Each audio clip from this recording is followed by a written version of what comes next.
Hi students, आज हम नया चैप्टर स्टार्ट कर रहे हैं इनऑर्गेनिक में, that is first chapter from your syllabus. The name of that chapter is P block elements.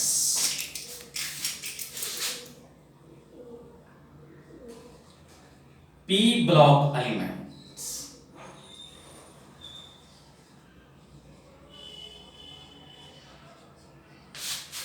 ये जो पी ब्लॉक है, it comprise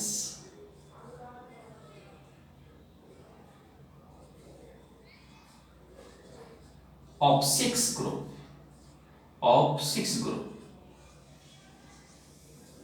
in periodic table.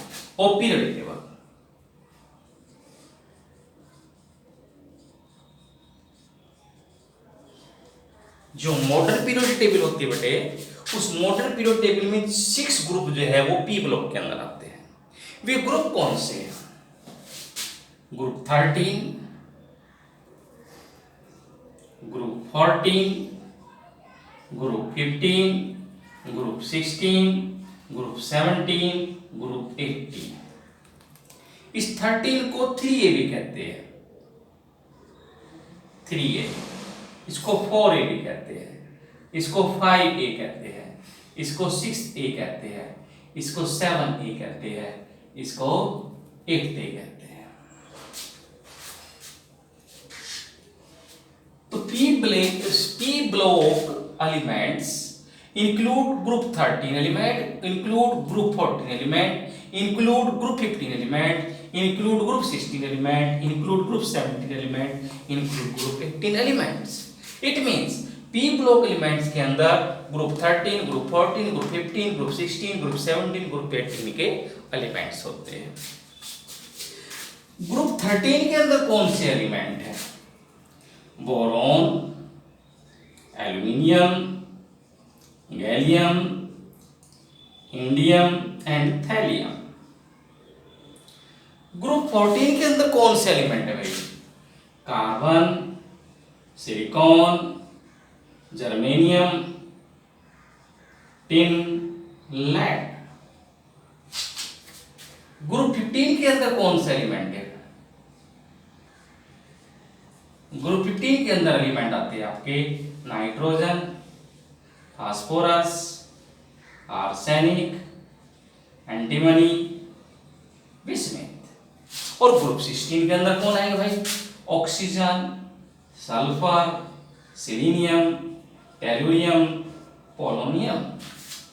Group 17 that is also called halogen, fluorine, chlorine, bromine, iodine, एस्टेटीन। Group 18 include inert gas, that is helium, यहां से शुरू होगा बेटे group इसके अंदर हीलियम,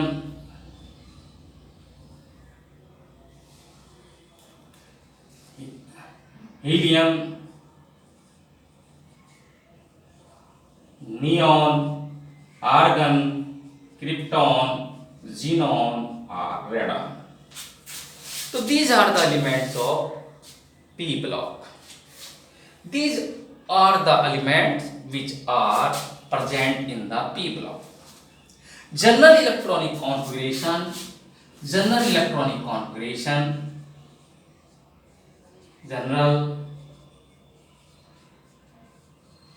electronic configuration क्या होता है बेटे? NH2 NP126।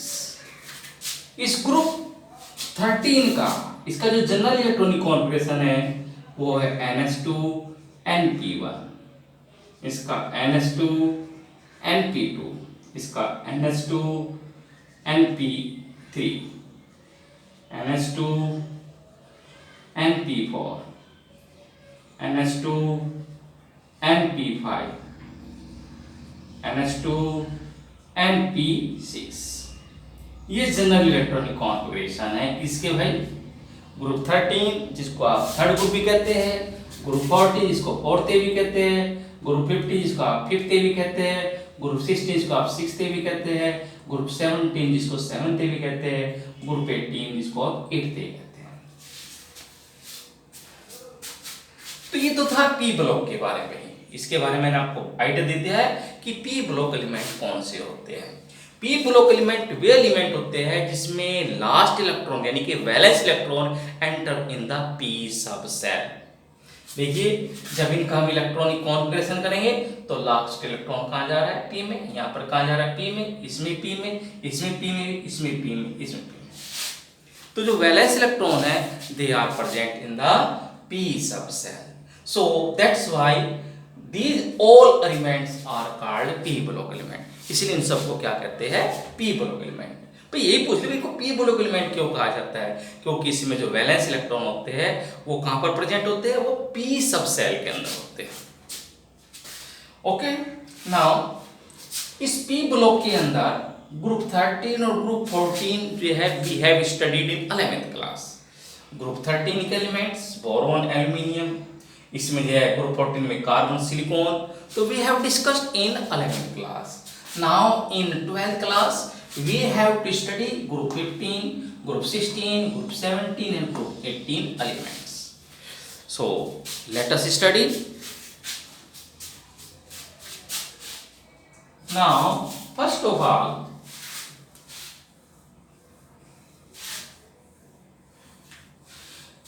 we will take group 15 elements. Group 15 elements.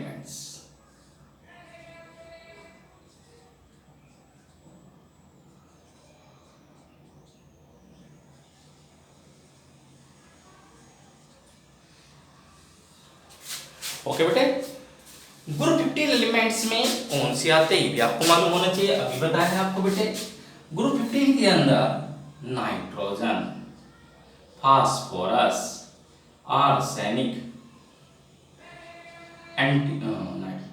Antimony, bismuth, ये ग्रुप 15 का एलिमेंट है।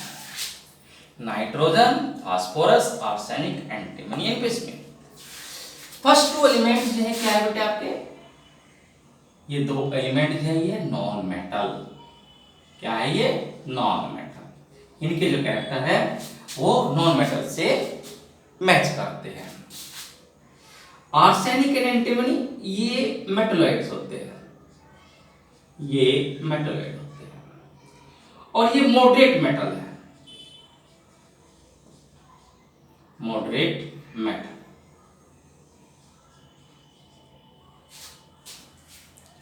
ठीक है जी। ग्रुप 15 के अंदर, ठीक है स्टूडेंट्स, तो ग्रुप 15 के अंदर nitrogen, phosphorus, arsenic, antimony, bismuth, these are the element which are present in group 15 elements. ठीक है, नाइट्रोजन, फास्फोरस जो होते हैं वो नॉन मेटल होते हैं, उनकी characteristic match to the non metal. Arsenic, antimony they are metalloid, they have metallic character as well as non metallic character. Bismuth जो है क्या, एक मॉडरेट मेटल है। नाउ ग्रुप 15 के अंदर जो नाइट्रोजन है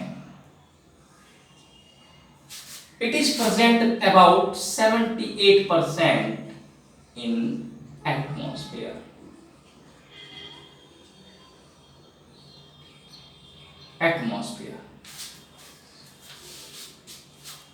कितना भाई, 78% जो है एटमॉस्फेयर के अंदर जो है क्या होता है, नाइट्रोजन प्रेजेंट है। इसके अतिरिक्त नाइट्रोजन जो है कहां पाया जाता है, प्रोटीन के अंदर, प्रोटीन के अंदर है ना। हाँ, वो प्रोटीन किसके अंदर होती है, वो प्लांट के अंदर भी हो सकती है और वो एनिमल के अंदर भी है। इसके अतिरिक्त कुछ इनके जो है एलिमेंट, इनके मिनरल्स है, जैसे potassium nitrate, sodium nitrate, ammonium nitrate, urea, NH2CO, NH2, all these contain nitrogen. तो अगर आपसे पूछे भाई नाइट्रोजन कहां मिल सकता है, 78% तो एटमॉस्फेयर के अंदर ही नाइट्रोजन है और जितनी भी प्रोटीन्स होती है, चाहे वो ह्यूमन बीइंग के अंदर हो, चाहे वो प्लांट के अंदर होती हो, उन सब के अंदर जो है नाइट्रोजन होता है।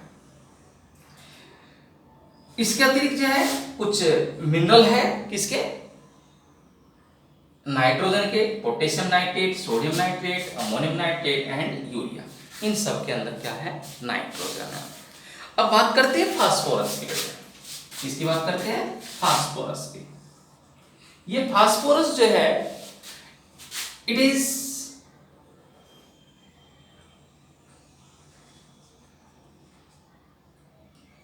Tenth in order, it is tenth in order of existence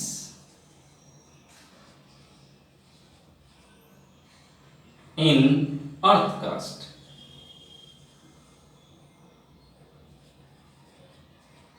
It is 10th in order, यानी कि ये 10वां एलिमेंट है जो it is 10th in order of existence in earth crust in maximum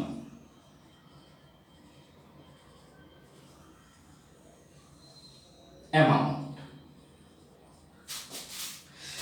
यानी कि जो अर्थ क्रस्ट है, अर्थ क्रस्ट के अंदर जितने भी एलिमेंट पाए जाते हैं उसमें ये जो है 10वां नंबर आता है, इसका अधिक से अधिक पाया जाता है। ये अर्थ क्रस्ट में जितने भी एलिमेंट है उनमें इसका ये 10वां नंबर है जो अर्थ क्रस्ट में बहुत अधिक मात्रा में पाया जाता है।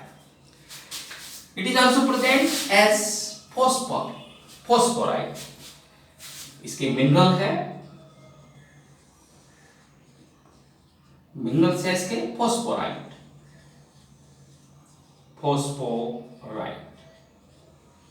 CA3PO4 2Is। और इसके बहुत इंपॉर्टेंट जो है इसके मिनरल्स है वो है फ्लोरेपेटाइट।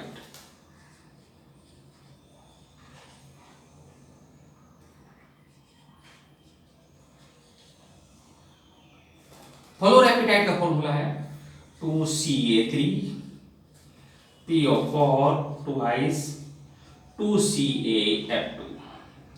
क्लोरेपेटाइट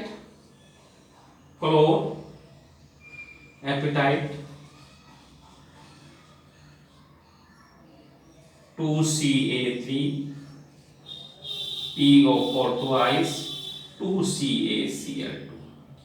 हाइड्रोक्सी एपिटाइट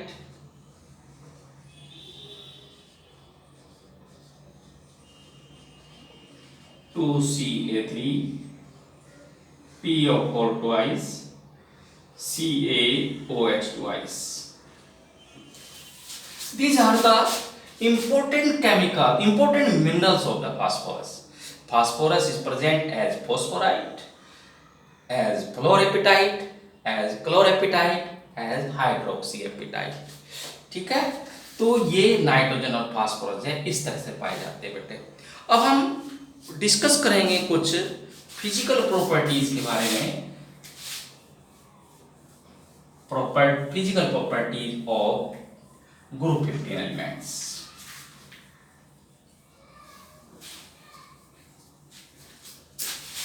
ग्रुप 15 एलिमेंट्स के अंदर जो फिजिकल प्रॉपर्टी है वो है सबसे पहले एटॉमिक रेडियस।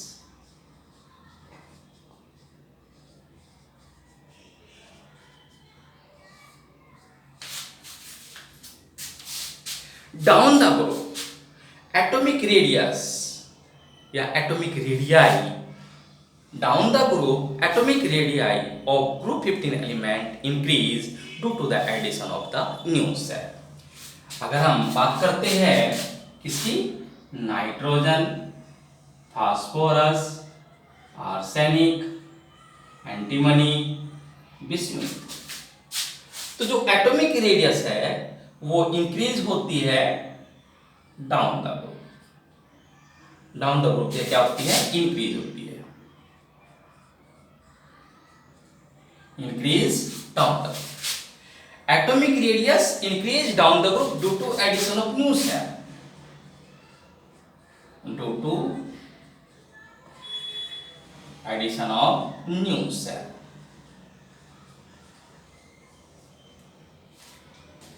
कैसे भाई, थोड़ा हम समझा देता हूं बेटे। नाइट्रोजन का electronic configuration, simple electronic configuration लिख लीजिएगा बेटे।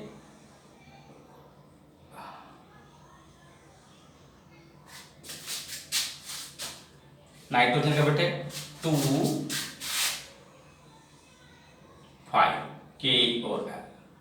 फास्फोरस का 15 है बेटे, कैसे लिखेंगे 2 8 5। यहां पर कितनी सेल है बेटे, 2 सेल, 1 and 2। यहां पर कितनी सेल है, 3 सेल। तो ड्यू टू द एडिशन, जैसे हम ऊपर से नीचे जाएंगे, जैसे ही हम डाउन द ग्रुप जाएंगे, तो न्यू सेल ऐड होती जा रही है। इसलिए due to the addition of the new cell, बड़ा सिंपल तरीके से मैंने इसको समझाने की कोशिश की है बेटे। और जहां इलेक्ट्रॉनिक कॉन्फ़िगरेशन भी जो है मैंने जो है ओल्ड इलेक्ट्रॉनिक कॉन्फ़िगरेशन लिया है, जो आपने 9th 10th में पढ़ा है, ठीक है ना। तो due to the addition of the new cell, अब यहां इसको इस तरह से लिख सकते हैं बेटे 1s2 2s2 2p, बोलो कितना आएगा 2p, नाइट्रोजन साथ 1s2 2s2 2p 3, ठीक है जी। यहां पर 1s2 2s2 2p6 3s2 3p3, ठीक है जी। देखो इसमें जो है सेल कितना है 2 है, इसमें सेल कितने है 3 है।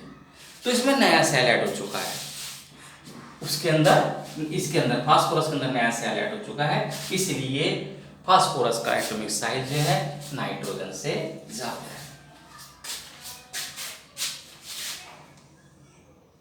नाइट्रोजन से फास्फोरस का साइज जो है ज्यादा है, कारण क्या है कि एटॉमिक वो जो एटॉमिक नंबर जो है इंक्रीज होता जा रहा है। तो due to the increase of the atomic number, the atomic size increase down the group due to the addition of the new cell. Now एक क्वेश्चन आता है बेटे यहां पर,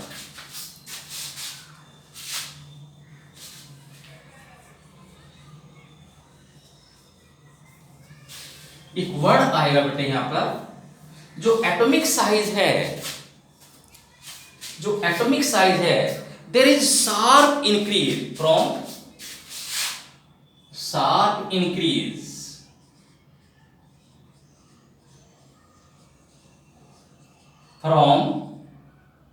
नाइट्रोजन टू फास्फोरस। जैसे हम नाइट्रोजन से फास्फोरस पे जा रहे हैं, जैसे ही नाइट्रोजन से फास्फोरस पे जा रहे हैं, तो वहां पर जो है शार्प इंक्रीज है, शार्प इंक्रीज हो रहा है। किसका इंक्रीज हो रहा है, एटॉमिक साइज में शार्प इंक्रीज हो रहा है। परंतु फास्फोरस के बाद में जैसे हम आर्सेनिक, उसके बाद एंटीमनी, और उसके बाद bismuth, no sharp increase, no sharp increase in atomic radius.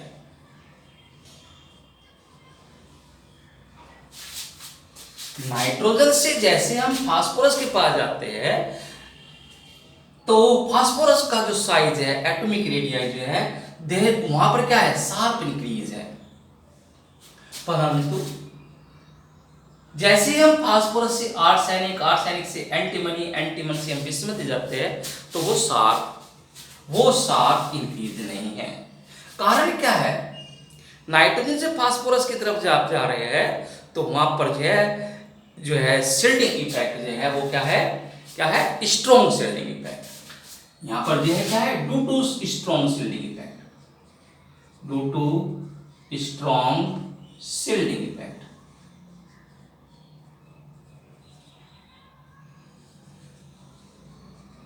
जिसको स्क्रीनिंग इफेक्ट भी कहते हैं।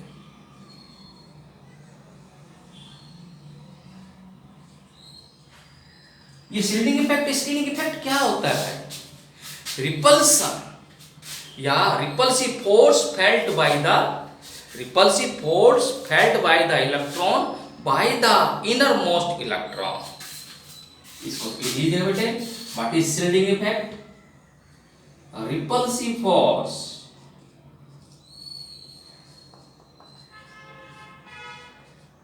repulsive force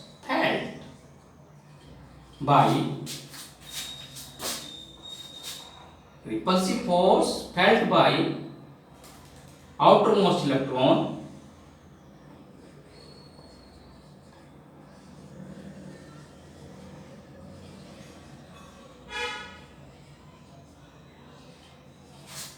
by the inner one.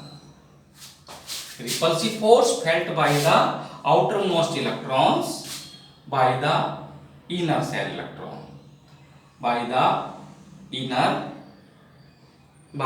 inner cell electron.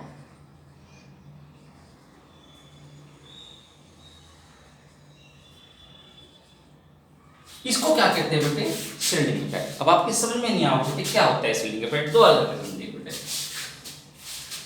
Nitrogen से फास्फोरस की तरफ जब हम जाते हैं तो जैसे हम नाइट्रोजन फास्फोरस की तरफ जाते हैं वहां पर जो शील्डिंग इफेक्ट है या स्कैनिंग इफेक्ट है वो स्ट्रॉन्ग है, अर्थात अंदर वाले इलेक्ट्रॉन बाहर वाले इलेक्ट्रॉन को पुशअप कर रहे हैं, जो स्ट्रॉन्गली पुशअप कर रहे हैं, तो साइज क्या होगा? बहुत ज्यादा बढ़ रहा है। परंतु जैसे हम फास्फोरस से आर्सेनिक एंटीमनी और बिस्मुथ में चले जाते हैं तो वो उसके बाद में वो साइज इस तरह से नहीं बढ़ रहा है जैसे कि पहले बढ़ रहा था, अब वो साइज या थोड़ा कम बढ़ रहा है। उसके पीछे रीजन क्या है? Due to inert pair effect. Due to inert pair effect. Inert pair effect के कारण, वो इनर्ट पेयर इफेक्ट किसके कारण है भाई? वो इनर्ट पेयर इफेक्ट जो अर्थात यहां पर जो पुअर शील्डिंग इफेक्ट हो चुका है। यहां पर तो क्या है? स्ट्रॉन्ग शील्डिंग इफेक्ट था, परंतु यहां पर जो poor shielding effect, poor shielding effect.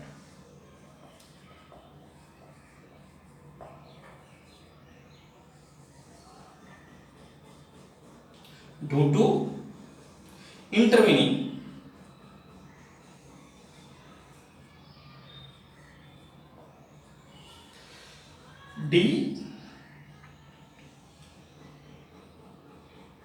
D f orbital,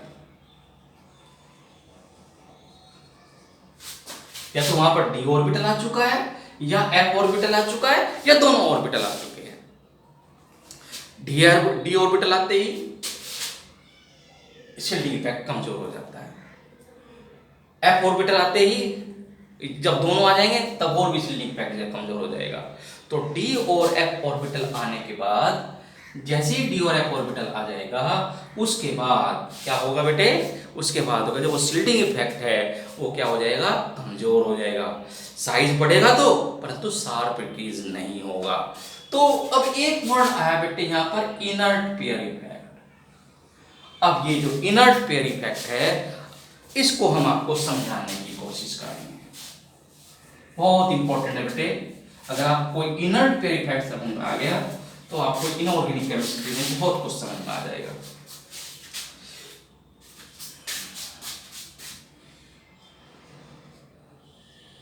inert pair effect, इसकी डेफिनेशन लिखिए पहले, फिर इसको समझाएंगे बेटे, एक्सप्लेन करेंगे इसको अच्छी तरह से। तो इनर्ट पेयर इफेक्ट क्या होता है? The reluctance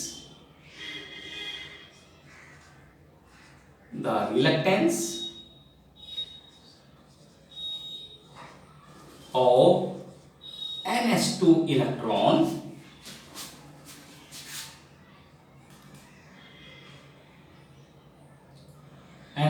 electron two bond formation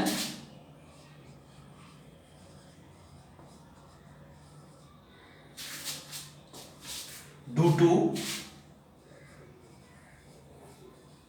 intervening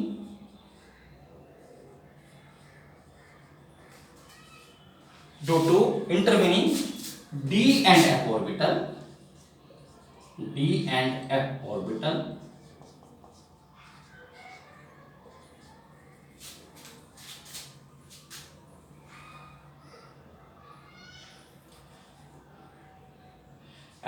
moving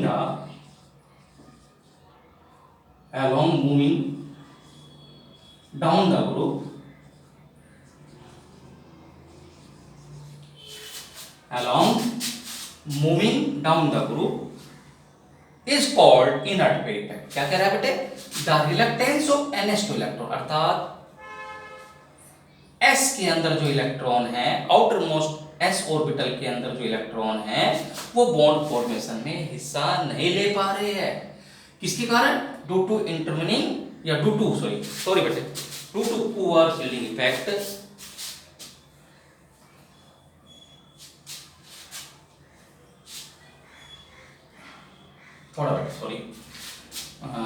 reluctance of the ns2 electron to bond formation due to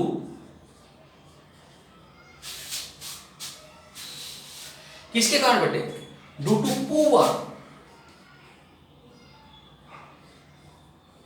shielding effect,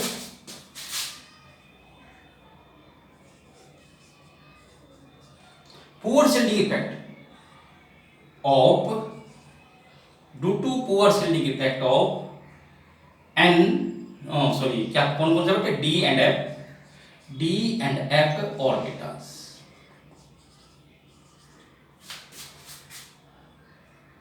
on moving down the group,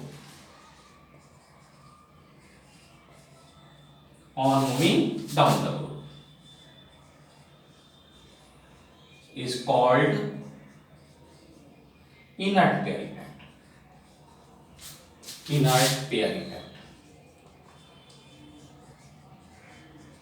ये तो इसकी डेफिनेशन है।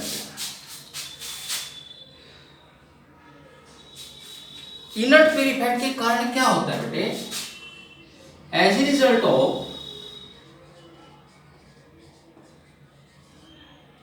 Inert pair effect,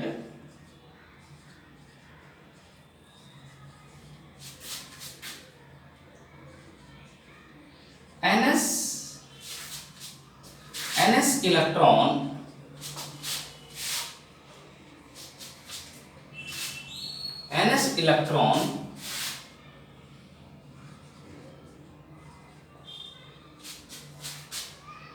do not take part in bond formation, do not take part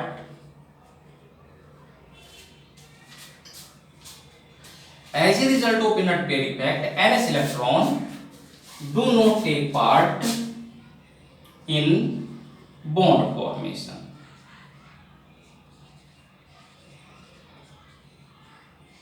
or take part less,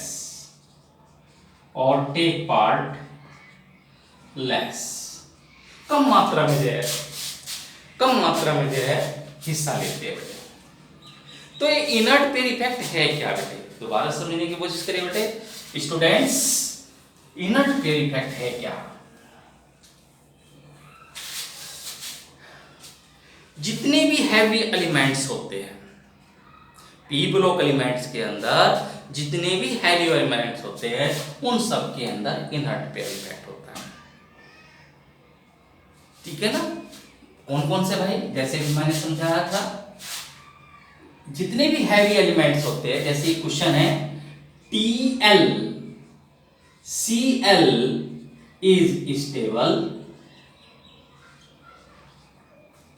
then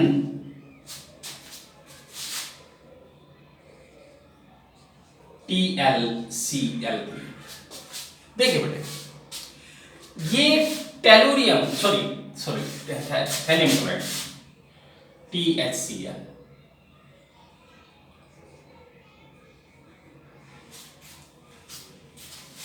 इसको थोड़ा समझने की कोशिश करिए बेटे। Boron, aluminium, gallium, indium and thallium.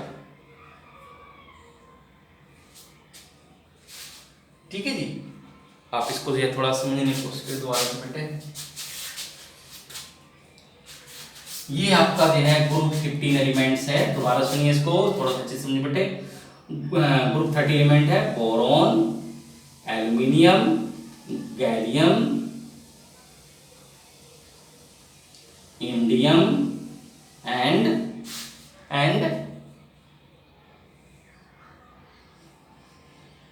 Thallium. तो boron, aluminium, gallium, indium and thallium, these are the element present in the group 13। इसकी जो ऑक्सीडेशन स्टेट है ग्रुप 13 की, वो ऑक्सीडेशन स्टेट जो है क्या है, oxidation state.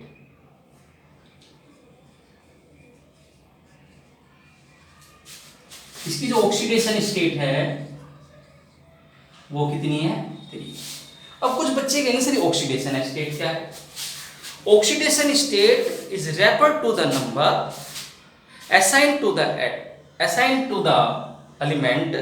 assigned to an element in combination। oxidation state is the number assigned, ASSIGNED, assigned to an element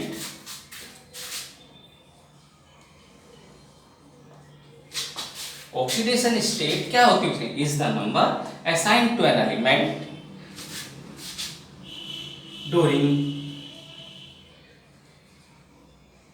combination.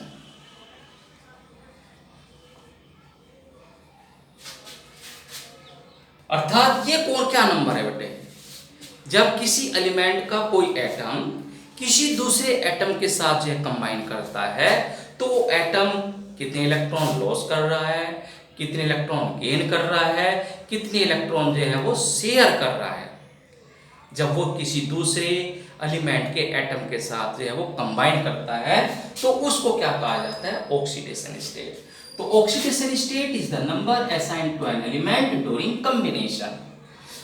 ठीक है ना, जब वो कंबाइन करता है एलिमेंट, अर्थात एलिमेंट के एटम किसी दूसरे एलिमेंट के एटम के साथ कंबाइन करता है, तो ये वो नंबर है बेटे। ठीक है जी। तो बोरोन, जब बोरोन के एटम किसी दूसरे एटम से जो कंबाइन करते हैं, तो इसके जो नंबर है वो 3 होती है बेटे, अर्थात ये अपने साथ 3 को ऐड कर सकता है। ठीक है ना, तो बोरोन के जो एटम है अपने साथ 3 एटम जो है ऐड कर सकता है, इसलिए बोरोन की जो ऑक्सीडेशन स्टेट है वो कितनी है, 3। बोरोन की, एल्यूमिनियम की, गैलियम की, इंडियम की, थैलियम की, इनकी ऑक्सीडेशन स्टेट 3 होनी चाहिए। परंतु डाउन द ग्रुप जो ऑक्सीडेशन स्टेट है वो +3